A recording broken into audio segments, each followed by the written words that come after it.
Make sure you've watched part 1 of the inspector chapter before going on. When you click on a MIDI track, most of the inspector icons and buttons are the same as an audio track. This whole top section is the same, but just a bit lower is different. The in corresponds to your MIDI input, and the output can be either of your MIDI out or a virtual instrument. You can set your MIDI channel. Your bank and program changes are set here. If you choose to use the drum editor, you can pick, edit, and create your own drum maps here.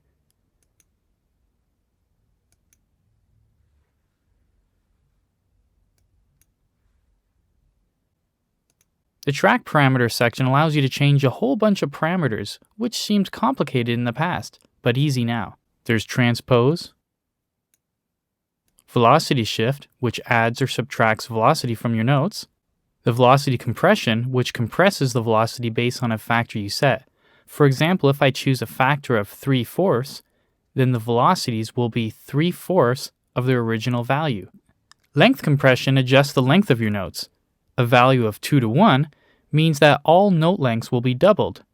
1/2 means half the length. The random section allows you to randomize position, pitch, velocity, or length. For example, you can choose position and then set the left values to -10 and the right to 20. This will alter the position of your notes between these two values. This is great for creating that realistic hi-hat feel, or you can put it on any instrument you like. The range selection lets you filter out notes or velocities so you won't hear them. It can also limit notes or velocities so that the notes that fall out of the range you specify will be limited to that range. For example, if you set the velocity limit with minimum of 1 and max of 100, then any notes over 100 will be set to 100. Anything under 100 will be left alone.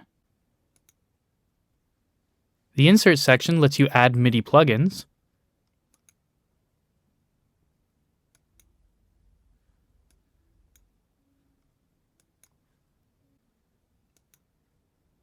The send section lets you add MIDI plugins and send them out different outputs with different MIDI channels.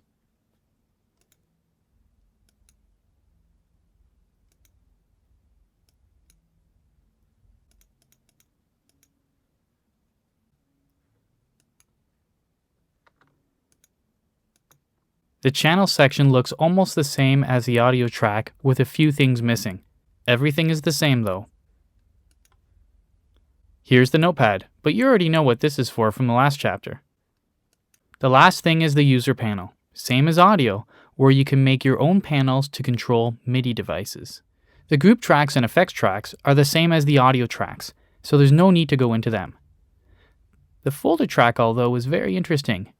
If you have audio tracks within a folder track, then you can see those tracks and their inspector information by clicking here. You can also mute, solo, record, and monitor a folder track. Notice that when you record enable a folder track, the actual folder doesn't record ready, but all the tracks within that folder become record ready. The marker track lets you quickly jump between markers. The video track has a few options. You can mute the video track, show frame numbers, snap the thumbnails, and of course lock the track. There's also a notepad here. The play order track was explained in the previous video in this series.